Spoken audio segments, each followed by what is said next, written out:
4 सितंबर सन 1935 के दिन अचानक जवाहरलाल नेहरू जी को अल्मोड़ा के पहाड़ों में स्थित जेल से रिहा करने का आदेश दिया गया था।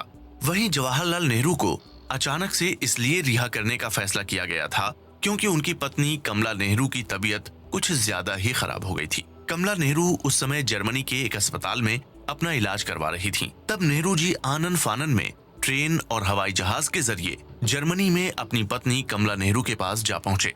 Nehru ji discovery of India में लिखते हैं कि उनके जर्मनी पहुंचने के बाद कमला की सेहत में थोड़ा सुधार हुआ।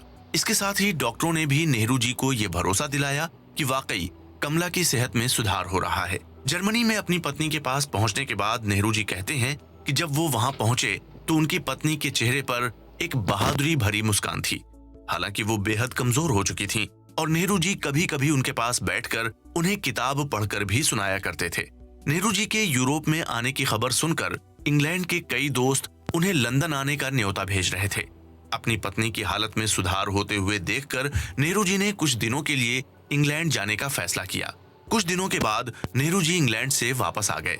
सन 1935 की सर्दियों का मौसम आ चुका था और क्रिसमस का त्योहार नजदीक था। नेहरू जी को जर्मनी का नाजी माहौल बहुत अच्छा नहीं लग रहा था, मगर नेहरू जी अपनी पत्नी कमला के साथ जर्मनी के जिस इलाके में रुके हुए थे वहां पर नाजी सरकार का बहुत ज्यादा प्रभाव नजर नहीं आता था। कमला की तबीयत में थोड़ा और सुधार होने के बाद नेहरू जी ने अपनी बेटी इंदिरा के साथ अपनी पत्नी समेत स्विट्जरलैंड के लुसाने शहर में आगे का इलाज करवाने का फैसला किया। स्विट्जरलैंड का ये शहर नेहरू जी के लिए थोड़ा ज्यादा जाना पहचाना था और इंदिरा के लिए एक स्कूल भी नजदीक ही मौजूद था। स्विट्जरलैंड आने के बाद नेहरू जी को खबर हुई कि भारत में उन्हें दोबारा से भारतीय कांग्रेस का अध्यक्ष चुनने का फैसला किया गया है। कांग्रेस अध्यक्ष के पद का कार्यभार संभालने के लिए उन्हें अप्रैल में भारत जाने की जरूरत थी। नेहरू जी ने अपनी पत्नी के डॉक्टर और खुद कमला से उनके स्वास्थ्य के बारे में जानकारी हासिल की। डॉक्टरों ने कहा कि नेहरू जी भारत जाना चाहते हैं तो जा सकते हैं क्योंकि उनकी पत्नी की तबीयत अब काफी स्थिर है। कमला जी ने भी नेहरू को भारत जाकर भारतीय कांग्रेस की अध्यक्षता संभालने के लिए कहा, मगर जल्द ही नेहरू जी को ये खबर हुई कि कमला को उनका भारत जाना बिल्कुल भी अच्छा नहीं लग रहा है। इधर नेहरू जी भारत जाने के लिए अपनी फ्लाइट की बुकिंग भी कर चुके थे। तभी कमला के डॉक्टरों ने नेहरू जी से उनकी भारत यात्रा को 10 से 12 दिन के लिए रोक देने के लिए कहा। अब नेहरू जी ने डॉक्टरों से ऐसा करने का कारण पूछा तो उन्होंने उन्हें ज्यादा कुछ नहीं बताया। हालांकि कमला को देखकर नेहरू जी को यह अंदाजा हो गया था कि वो शारीरिक रूप से भले ही कमजोर न दिख रही हों, लेकिन मानसिक स्तर पर वो काफी कमजोर हो चुकी हैं। कमला जी को उस समय बहुत ज्यादा आघात पहुंचा जब उन्हें ये खबर हुई कि उनके साथ अस्पताल में भर्ती एक लड़के की मौत हो गई है। वहीं नेहरू जी ने उस दौरान डॉक्टरों के कहने पर अपनी फ्लाइट की बुकिंग रद्द कर दी थी। नेहरू जी देख रहे थे कि कमला की तबीयत दिन ब दिन बिगड़ती जा रही है। हालांकि 28 फरवरी 1936 के दिन कमला जी ये दुनिया छोड़कर चली गईं। कमला जी की मौत के समय उनके साथ नेहरू जी, उनकी बेटी इंदिरा और विश्वसनीय दोस्त एम अटल जी मौजूद थे। कमला जी का अंतिम संस्कार स्विट्जरलैंड के लुसाने शहर में कर दिया गया और नेहरू जी अपनी पत्नी की अस्थियों के साथ भारत लौट आए। कमला की मौत के बाद जेल में रहने वाले नेहरू जी के कई दोस्त उनको सांत्वना देने के लिए लुसाने आए। इसके अलावा यूरोप के कई महत्वपूर्ण अधिकारियों और प्रतिनिधियों ने भी उनके पास शोक संदेश भेजे।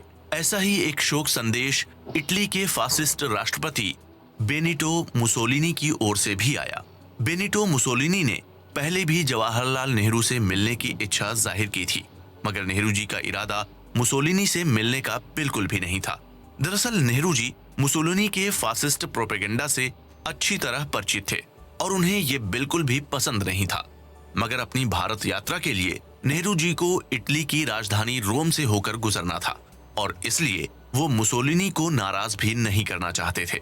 मुसोलिनी और उनके बीच किसी भी तरह की गलतफहमी की संभावना को खत्म करने के लिए नेहरू जी ने खेद व्यक्त करते हुए मुसोलिनी को एक पत्र लिखा और उन्हें बताया कि वो कमला की मौत के बाद ऐसी स्थिति में नहीं है कि वो किसी से मुलाकात कर सकें।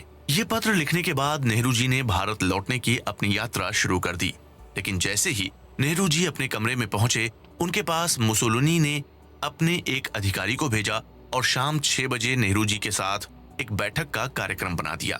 मगर नेहरू जी अपनी बात पर अड़े रहे और मुसोलिनी को दोबारा एक पत्र लिखकर मुलाकात न कर पाने के लिए खेद व्यक्त किया। नेहरू जी ने मुसोलिनी से कहा कि उन्हें इस बात का बेहद दुख है कि वो उनके साथ मुलाकात करने के मौके का फायदा नहीं उठा पाए।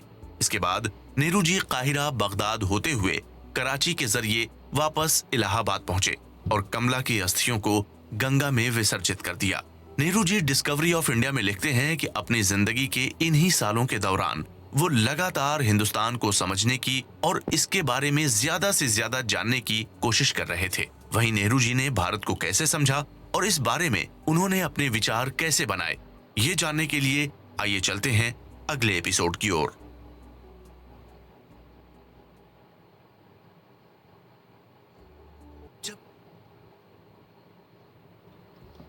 जब नेहरू जी ने भारत को बेहतर तरीके से समझने के लिए अपने बचपन की ओर रुख किया और भारत को लेकर जो उनके विचार बचपन में आते थे उन्हें दोबारा से याद किया, तो नेहरू जी कहते हैं कि भारत के बारे में जो उनके विचार बचपन में थे वो उनके वक्त और अनुभव के साथ बदलते रहे थे। जैसे जैसे नेहरू जी की उम्र बढ़ती रही और वो भारत की आजादी के आंदोलन से गहराई से जुड़ने लगे, तो नेहरू जी को भारत को जानने के लिए और ज्यादा उत्सुकता होने लगी। नेहरू जी जानना चाहते थे कि जो भारत उनके दिलो दिमाग पर छाया हुआ है, जिस भारत ने उनके अंदर आजादी के लिए लड़ने का जज्बा पैदा किया है, वो असल में है क्या। केवल यही नहीं बल्कि नेहरू जी ये भी जानते थे कि भारत अपने इतिहास में क्या रहा है, किन चीजों ने भारत को उसके इतिहास में मजबूती दी थी और अब भारत के कमजोर पड़ने की वजह क्या है। इस दौरान नेहरू जी ने अलग अलग तरीकों से भारत को जानने की कोशिश जारी रखी। एक तरफ वो पुराने भारत से सीखने की कोशिश कर रहे थे, तो दूसरी तरफ वो अपने सामने मौजूद भारत को देखकर भी उसके बारे में जानकारियां हासिल करने की कोशिश में लगे हुए थे। भारत के बारे में जानने के अपने इसी सफर को जवाहरलाल नेहरू ने डिस्कवरी ऑफ इंडिया का नाम दिया है। एक समय अलग अलग तरीकों की मदद से नेहरू जी ने भारत के बारे में जानने की कोशिश शुरू की। तब इसी सिलसिले में नेहरू जी ने भारत के इतिहास के पहले पन्ने यानी सिंधु घाटी की सभ्यता के साथ जानकारी जुटाने की शुरुआत की। सिंधु घाटी सभ्यता को नेहरू जी ने भारत के इतिहास की सबसे पुरानी तस्वीर बताया है। कहते हैं कि सिंध के मोहनजोदड़ो और पश्चिमी पंजाब के हड़प्पा में सिंधु घाटी सभ्यता के जो अवशेष मिले थे उनसे नेहरू जी बेहद प्रभावित हुए थे। वहीं सिंधु घाटी सभ्यता के अवशेषों को देखने के लिए जवाहरलाल नेहरू सन 1931 और 1936 में मोहनजोदड़ो के दौरे पर गए थे। यहाँ पर उन्होंने देखा कि इन ऐतिहासिक अवशेषों की सुरक्षा एवं संरक्षण में ब्रिटिश सरकार द्वारा हद से ज्यादा ढिलाई बरती जा रही है। इसके परिणाम स्वरूप जो अवशेष 5000 सालों से अधिक समय तक जमीन के भीतर सुरक्षित रहे, वो खुदाई के केवल कुछ सालों बाद ही दुर्दशा का शिकार हो रहे हैं। मोहनजोदड़ो में ब्रिटिश सरकार द्वारा संरक्षण और सुरक्षा के लिए नियुक्त किए गए अधिकारी से बातचीत करने के बाद नेहरू जी को पता चला कि सरकार की ओर से संरक्षण और सुरक्षा के लिए लगभग न के बराबर धनराशि उपलब्ध कराई जा रही है। शुरुआत में ब्रिटिश सरकार का कहना था कि दुनिया भर में मंदी आ जाने की वजह से उनके पास पैसों की कमी है और इसलिए वो सिंधु घाटी सभ्यता के अवशेषों की सुरक्षा और संरक्षण पर ज्यादा खर्च नहीं कर सकते। हालांकि इस दौरान ब्रिटिश हुकूमत अपने राजकीय ऐशो आराम पर होने वाले खर्चे में कोई कमी नहीं कर रही थी।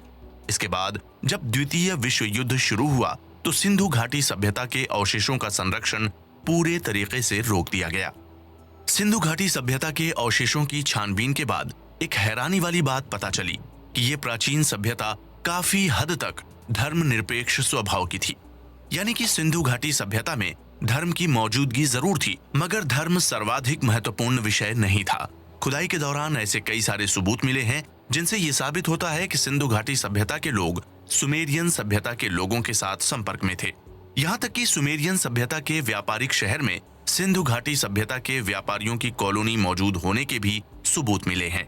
इतिहासकारों को भी ये मालूम हुआ था कि सिंधु घाटी सभ्यता बेहद प्रगतिशील और विकसित सभ्यता थी। सिंधु घाटी सभ्यता मेसोपोटामिया, मिस्र और पर्शिया की सभ्यताओं के साथ लगातार संपर्क में थी और उनके साथ व्यापार करती थी।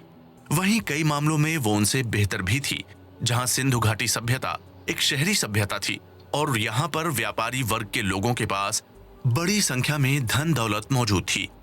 सभ्यता के शहरों की गलियों में छोटी छोटी दुकानें देखने को मिलती थी, जो कि हमें आधुनिक भारत के बाजारों की याद दिलाती हैं। इसके अलावा विशेषज्ञों का मानना है कि सिंधु घाटी सभ्यता के पास नालियों का बेहतरीन सिस्टम मौजूद था, जिसकी लगातार सफाई की जाती थी। Nehru ji discovery of India में लिखते हैं कि उस समय की सिंधु घाटी सभ्यता और आज के भारत के बीच अगर देखा जाए तो काफी बड़ा अंतराल देखने को मिलता है। इस अंतराल के बीच आज के भारत और पुरानी सिंधु घाटी सभ्यता को आपस में जोड़कर देखना बहुत मुश्किल नजर आता है, मगर इस सब के बावजूद एक निरंतरता का एहसास बना रहता है जो आज के भारत को 6000 साल पुरानी सिंधु घाटी सभ्यता से जोड़ता है। नेहरू जी कहते हैं कि मोहनजोदड़ो और हड़प्पा के अवशेष उन्हें हैरान करते हैं, मगर साथ ही भारत की पुरानी परंपराओं, आदतों और पोशाक पहनने के तरीके की याद भी दिलाते हैं, जिसने लगभग पूरे पश्चिमी एशिया को प्रभावित किया था। क्योंकि अब हम जान चुके हैं कि भारत के इतिहास की सबसे पुरानी तस्वीर सिंधु घाटी सभ्यता के रूप में दर्ज है, तो चलिए अब चलते हैं अगले एपिसोड की ओर। इसमें हम जानेंगे कि सिंधु घाटी सभ्यता को बसाने वाले लोग असल में कौन थे।